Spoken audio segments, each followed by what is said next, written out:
James Bond, the infamous 007, the British agent that everybody knows of, whether it be in our universe or even in Fleming's universe. He is arguably the most famous fictional spy in history.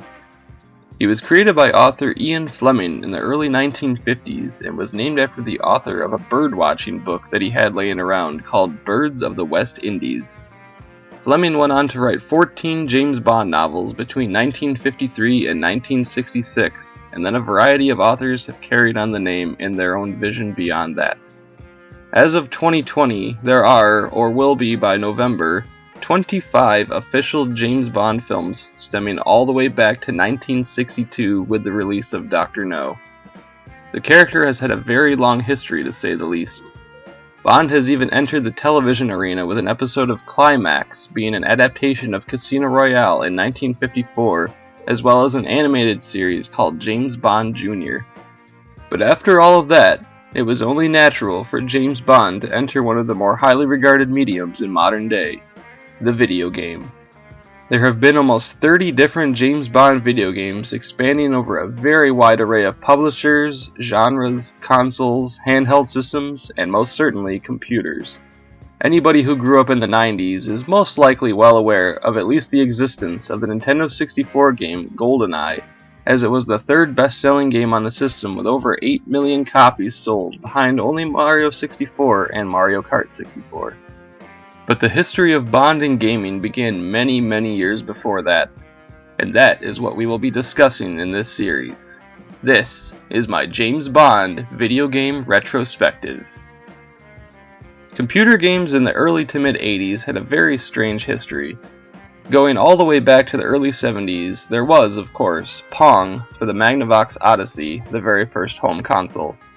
The 70s and early 80s were all about experimenting with what these computer chips could do, and, supposedly, there are close to 900 different home console systems released in that time. That's a video for another time, and for another person, because I know very little about that. It's amazing looking back to the first generation of video gaming compared to the 8th generation, which consists of only the Wii U, Xbox One, PlayStation 4, and Nintendo Switch.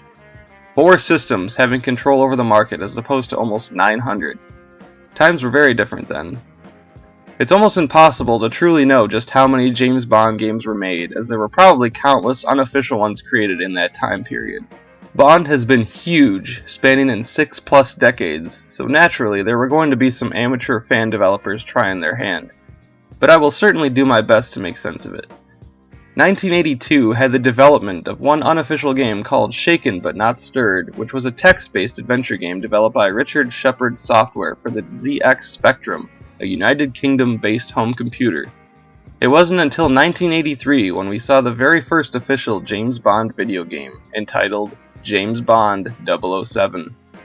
1983 was a huge year for the franchise. It was known as Battle of the Bonds, in which the official Eon Productions release of Octopussy, starring Roger Moore as Bond, was up against Sean Connery returning to the role in the unofficial Never Say Never Again. At this point in the franchise, Roger Moore was starring in the 13th Bond film, and was the third theatrical actor to play the role after Sean Connery and George Lazenby moved on.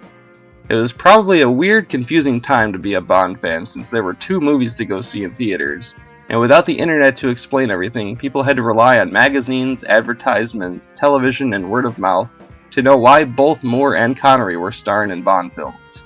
To cash in on the craze, infamous board game developer Parker Brothers wanted in on the video game market. They didn't publish too many games, but they did delve into some very well-known franchises like Frogger, Spider-Man, Star Wars, Q*bert, and of course, James Bond. As the cover states, James Bond 007 was intended to be a release for the Atari 2600 Sears Video Arcade, but also works for other compatible systems. These compatible systems would be the Atari 5200, the Atari 8-bit systems, ColecoVision, the Commodore 64, and Sega's very first system, the SG-1000. Like most Atari video games in the early 80s, these were more about using your imagination to figure out what was even going on. Graphics were naturally in a very primitive state, and just the fact that you were able to control what looked like one of Bond's infamous vehicles was probably a mind-blowing experience at the time. Parker Brothers originally obtained the rights in 1982, and the original developer, Charlie Heath, had created a game heavily based on Moonraker. This did not work out in the end, and the game was scrapped. The final result was developed by Joe Goucher, and what he went on to say, "Parker let us have free rein on what the design was going to be. It just had to have the James Bond 007 opening, correct music, and proper James Bond action. So with that said, it was really our idea."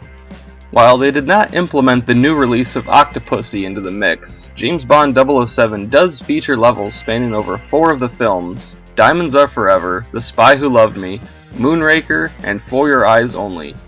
3 out of the 4 are Roger Moore films, and Diamonds Are Forever was Sean Connery's last official Bond film, so both actors were portrayed for this game. The Atari 2600 version does not have the For Your Eyes Only level, and has Moonraker being the second level instead of The Spy Who Loved Me. Taken from the Atari 2600 manual, your objective states, "In this game you are Bond, James Bond 007, the world's most famous secret agent. Renowned for your cool and confidence, not to mention your biting wit. You have been selected by the British Secret Service for 4 clandestine, utterly critical, and nearly impossible missions. These will be accomplished at the controls of a specially designed multi-purpose craft that boasts extraordinary capabilities. It has the properties of a car, a plane, and a submarine, and it's equipped with the latest weaponry. We think you'll find it more than adequate." So I was ready to go. I'm going to be taking on the role of 007 and being given a vehicle that I can drive on land, sky, and sea, and it acts as a weapon. So it's like the Aston Martin DB5, the Lotus Esprit, and Little Nelly all wrapped into one. This is going to be fun. So let's get the briefing for our first mission. "In brief, Mr. Bond, this is what lies ahead. First stop, Las Vegas in Diamonds Are Forever. No casinos here. Rather, you've got to cross the desert in the dead of night. A very romantic place indeed when you're not being shot at. The mission objective, land on Serafino's oil rig and save Tiffany Case." So I got my multi-purpose vehicle ready and I was ready to go. Let's find that oil rig. So, this is the game.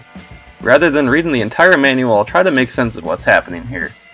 So this vehicle is you, James Bond, and there are satellites and helicopters that fly by and try to shoot at him. You can't shoot them, you can only shoot the diamonds that also fly by, which causes a strobe light effect. All you really do is jump and dodge incoming bullets and treacherous craters, as the manual states. It shows you have 3 lives, but it seems to be more like 3 to 9. Sometimes you lose a life immediately, sometimes it takes 3 times to lose even 1. Eventually, you reach the water level portion, and you have to dodge explosions in the water and frogmen that will appear. The kicker here is that since it's at night, you cannot see the oil rig unless you shoot a diamond, allowing the screen to flicker. You must time your jump exactly right to land on the oil rig, and you win. That's the entire Diamonds Are Forever level. On to Mission 2. Our briefing states, "In Moonraker, you'll recognize your old nemesis, Hugo Drax, and his poisoned satellites. From your position on the lake, you must stop the satellites from ever reaching Earth." So, this level is significantly tougher than Diamonds Are Forever. You now have to dodge incoming submarines, as well as stopping every single space shuttle. If you miss only one of these, you lose a life.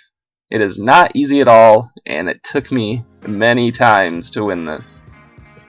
Our final mission for the 2600 version states, "We know you like a change of scenery, Bond, so the next stop is Sardinia in The Spy Who Loved Me. Stromberg's underwater laboratory is your destination in this one. We're confident you'll know just what to do when you reach it." So that last line struck me as pretty funny, since I had no clue what to do. In fact, I apparently beat the game at one point and I didn't even know. I thought I lost a life since it restarted to the beginning of the game. This one is about the same difficulty as Moonraker. The helicopters are a bit more relentless this time around and shoot more often with more accuracy. You now must dodge submarines as well as oil tankers that float by. Eventually, you'll see Stromberg's undersea laboratory in the water, and you must shoot it once, which apparently releases a capsule containing Anya Amasova from the film. And, well, that's it. You run into the capsule, and then the game ends and you get a rating. For Novice, 006 is the highest rating you can get, and 007 is the best for the agent setting.